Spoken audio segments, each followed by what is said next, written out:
Bienvenue à la médiathèque La Source, médiathèque de Saint-Lô, donc un endroit qui a été complètement rénové entre 2017 et 2019 pour en faire un vrai lieu de rencontre, un lieu de convivialité, un lieu de vie. Une bibliothèque a été complètement détruite au bombardement en 1944, donc il ne restait presque plus rien, mais un fonds patrimonial dont on a sauvé quelques pièces et surtout qu'on a reconstitué après la guerre. Donc c'est un fonds qui fait environ 2500 volumes, mais qui contient aussi deux fonds spécifiques, le fonds Roger Ferdinand et le fonds Octave Feuillet, qui jusqu'à présent étaient assez mal connus et peu exploités.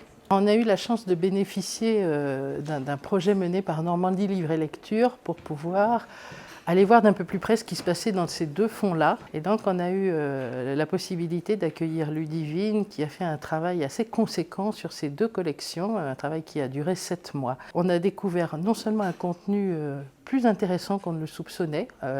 Le fonds Octave Feuillet permet vraiment de rentrer dans la vie littéraire et la vie politique du Second Empire. Et le fonds Roger Ferdinand, de découvrir la vie littéraire de l'après-guerre. On savait qu'il y avait de la correspondance, on savait qu'il y avait des manuscrits, quelques livres, mais il fallait vraiment un travail de fond pour aller et connaître mieux le contenu et valoriser ce fonds. Ce sont des auteurs qui ont été très reconnus, réputés à leur époque, qui ont écrit principalement des romans, dans le cas d'Octave Feuillet, des romans et puis des pièces de théâtre pour les deux. Ils étaient en relation avec beaucoup de personnalités littéraires, artistiques et puis politiques aussi. Ce que j'ai particulièrement apprécié traiter, c'était les correspondances.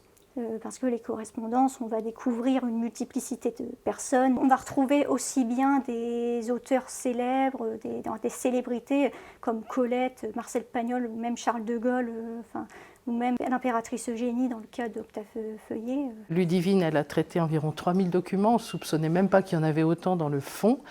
Et surtout, ça permet maintenant que le fonds soit accessible à des chercheurs, à des curieux, puisque toutes les pièces sont signalées dans le catalogue collectif de France. Ce signalement et ce bon conditionnement du fonds va permettre déjà, quand on a des demandes de consultation, de gagner énormément de temps. Évidemment, on va aussi faire une valorisation d'abord à la fin de la mission de Ludivine, puisqu'on va présenter les plus belles pièces au public saint-lois que ça intéresse. Il y a une exposition qui est prévue à l'automne et des visites pendant les journées du patrimoine. On savait qu'il y avait quelques parties qui avaient subi des dommages, quelques pièces qui étaient moisies.